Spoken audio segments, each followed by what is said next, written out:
Good afternoon again, my comic collecting friends. It's Matt, Comic Order 410, here to bring you installment part 28 of my Keys variants and such. And as always, a thank you for your time and thank you for stopping by. I always appreciate it. To get started here, I got a few more commission sketch covers done by the Living Corpse creators and Dynamite artists Ken Hazer and Buzz Hassan. And as always, they did a great job. Ken did 2 Howard the Ducks here on Guardians of the Galaxy #1 blanks, and I think he did an amazing job. He did his take on the much maligned George Lucas 80s movie version of Howard the Duck, and then of course this is the Howard the Duck from the credits in Guardians of the Galaxy, and for some reason this one just cracks me up. He nailed it, I think. Great stuff. Very happy with those.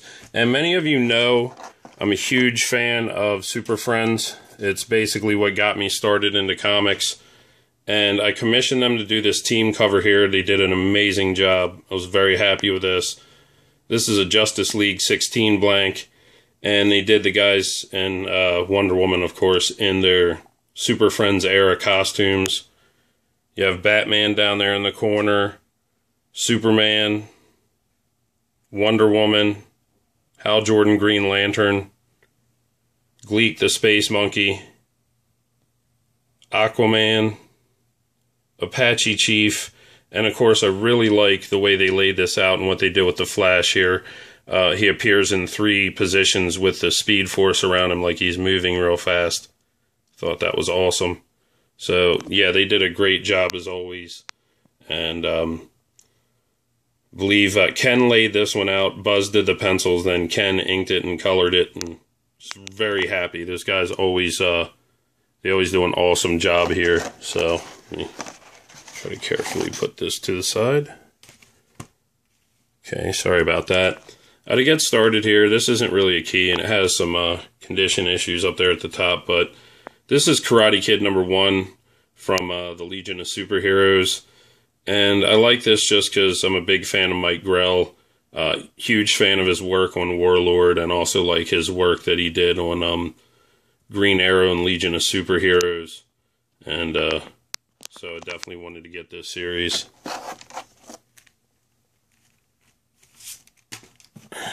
Sorry. Okay, next up is Kick-Ass, and I'm a big fan of this series, and if I get it wrong, I apologize, but I believe it was Tom Ryan that was just talking about how he's not a big fan of John Romita's more modern art style, but he doesn't mind him on this book, and I agree 100% to the point where after reading these, I can't really see anybody but Romita Jr. drawing Kick-Ass and Hit Girl, so I think this is one series he did a good job on, and his art fits, because I am a bit critical of it, but anyway, it's a great series. I thought the movie was great, especially the first one. The second one wasn't bad either, but the first movie was really good. But this is Kick-Ass #1 on the Icon imprint.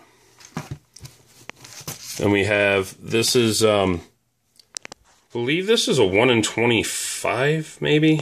Could be wrong about that, but this is the Steve McNiven variant to Kick-Ass #1. Excellent cover here. Then we have, this is the sketch variant, John Romita Jr. sketch variant to Kick-Ass #1.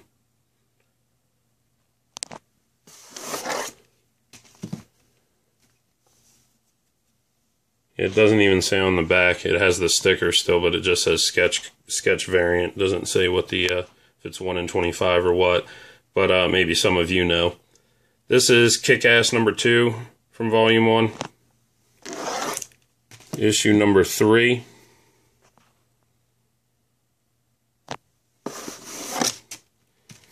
Issue number 4. Thought Big Daddy and Hit Girl were great characters from this series. Really enjoy them. Number 5.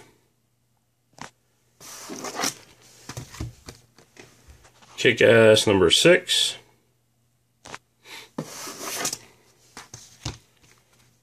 Number 7.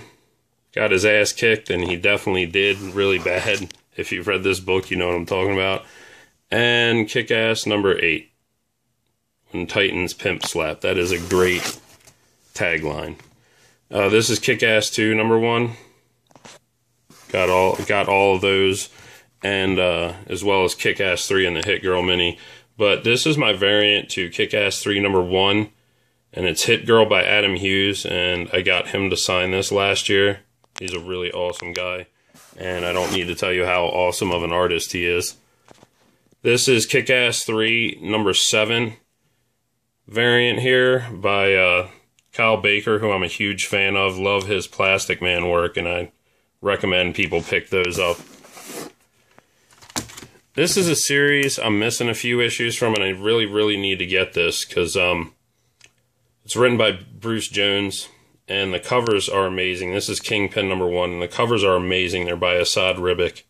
It's a beautiful, beautiful cover there. Talking about books I recommend people picking up here. Kingdom Come is a must-read for anyone. I'm sure most of you have read it, but Mark Waid and Alex Ross may never work together again, but this stands as one of the best comic book stories ever told, in my opinion. Even though it's an Elseworlds tale, it's incredible. But there's Kingdom Come number 1. The Alex Ross covers on this are just gorgeous. Issue 2. Issue number 3.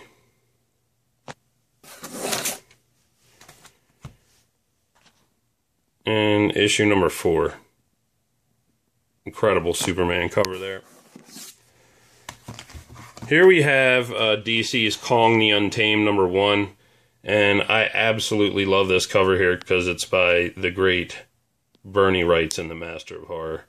And I believe, I could be wrong, but I believe Joe Kubert might have done some covers on this series too. But I think I have 1 through 5 or 1 through 6 of that. Here's another, this, whatever, this isn't a key or anything. It's a number 1 issue, but I'm a big Conan fan, and I think Call the Conqueror, Call the Conqueror is very good and an underrated character. The books are extremely cheap, and if you like that type of stuff, they're worth picking up. And that's number 1 from the 1982 series. That was an oversized one. And this is number 1 of the 83 series.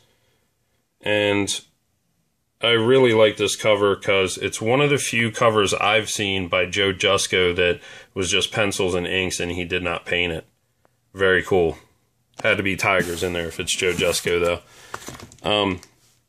Don't have much Lady Death stuff left. I didn't have a whole lot to begin with. I think I had 1 or 2 limited variants because they did a lot of them.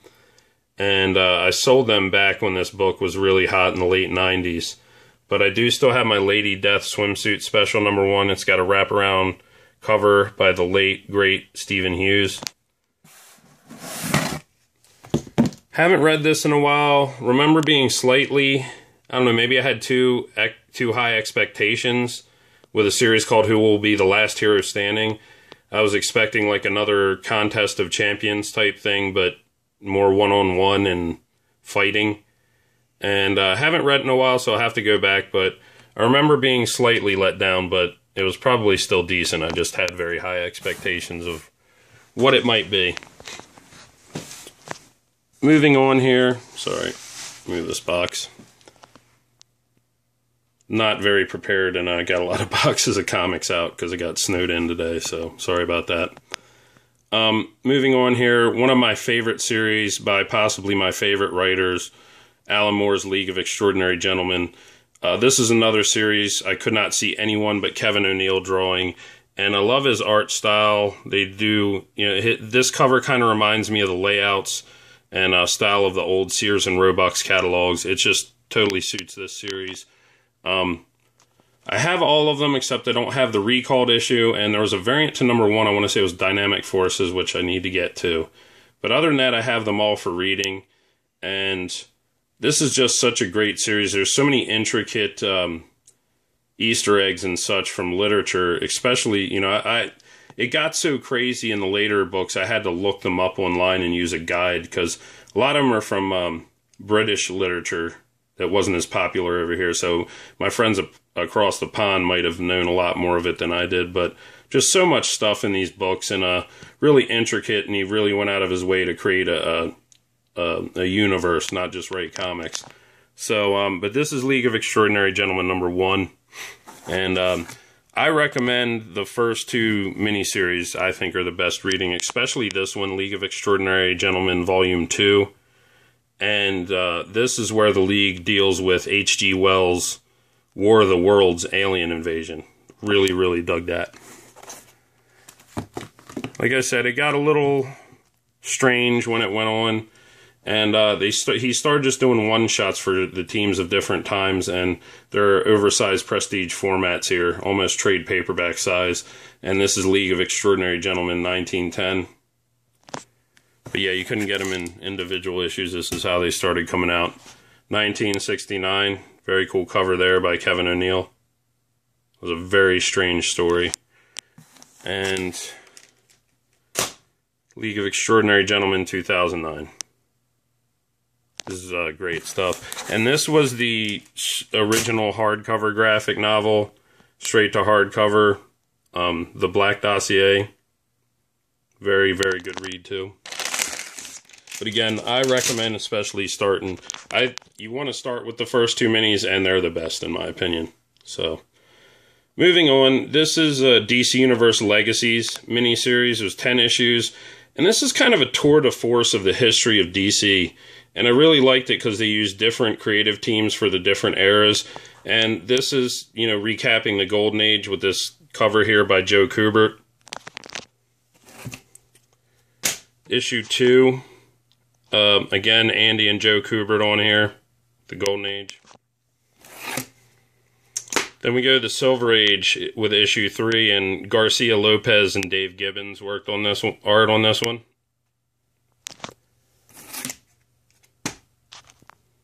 Another part of the Silver Age with Garcia Lopez and Gibbons. Issue 5, they hit the Crisis. And of course this has George Perez and Walt Simonson on it. Great, great George Perez stuff as always. And the Crisis Aftermath, again, another Perez cover. Al Milgrom also did inks on this book. Beautiful cover as always by George Perez. Then we have issue number 7, and this covers death of Superman and Bane breaking Batman's back. And you have Dan Jurgens and Brian Boland, Jerry Ordway on this one. And number 8 has like Cyborg, Superman, Steel, Azrael, Batman, Superboy, and the Eradicator. And Dan Jurgens and Frank Quitely on art on this one. It was kind of cool because it was a series that suited the art team changing that frequently, and it also helped get the books out on time. So I'm sure everybody was happy that way. Issue 9 covers Green Lantern Rebirth and Jesus Saez, and I guess it's Carl's story. Bill Sienkiewicz on that too. Awesome. And the final issue, number 10 here. This has got the modern age, and it has Jesus Saez, Tom Derenick, Gary Frank. So, very cool series. If you don't know a lot about the history of DC Universe, it's a cool way to learn a little bit. This series is heated up in the past year. Got this real cheap in a sale bin. This is Legends issue 1. This is the first appearance of Amanda Waller. Then I have issue 2. Some great John Byrne covers here. Number 3. And this one's heating up because it's the first reintroduction of the modern Suicide Squad. Legends number 4. Number 5. Great Shazam cover here by John Byrne. And possibly my favorite cover of the bunch, issue number 6. Very cool. This was a good read. Doesn't get talked about very much. This is Wildstorm's Legend by Howard Chaykin, and it's an adaptation of Philip Wiley's novel Gladiator. And I believe it's 4 or 5 issue mini, but it's pretty graphic in parts, and it's basically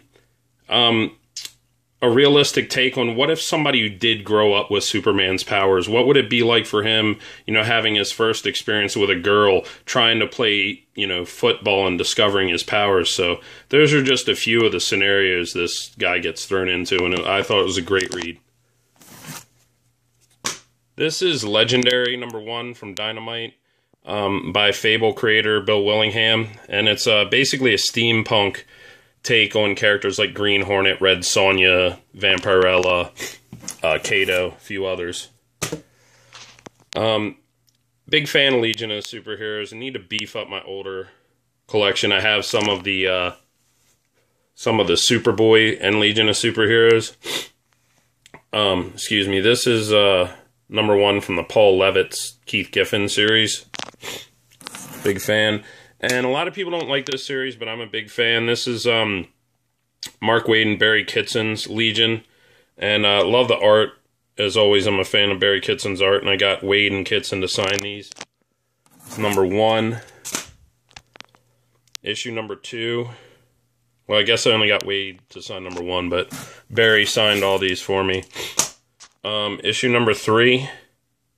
Cool cover of Triplicate Girl there by Kitson. #10. Really like that cover there. Didn't pull them all out, just pulled out some of Barry's covers I really liked more. #11. Another great Kitson cover there.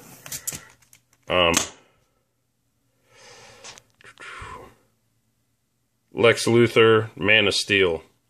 This is a good mini. Recommend this for anybody who's a fan of Superman. Brian Azzarello wrote it, and it's got amazing art and covers by Lee Bermejo. There's #1. #2. Great cover there. #3. Probably my favorite cover of the bunch here. Great stuff. #4 of Lex Luthor, Man of Steel. And issue #5.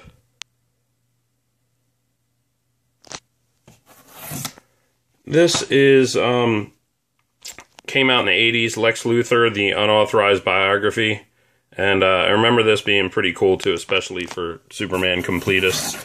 And last, this is a Marvel Next series from the early 2000s that was, it was done by, I'm forgetting his name, Joe Warren, I think. But he was, he's an American Japanese manga and anime influence creator. So if any of you are into that, you might like his stuff. I believe he worked on, it was Ninja High School, I think he worked on. But this was a cool mini-series about an android team done in the Japanese influence style called Live Wires, 6-issue mini. You can probably find it in dollar bins, and I thought it was a good read. So thank you as always. Appreciate you all stopping by. Everyone, take care of yourselves, take care of each other, and enjoy your comic reading.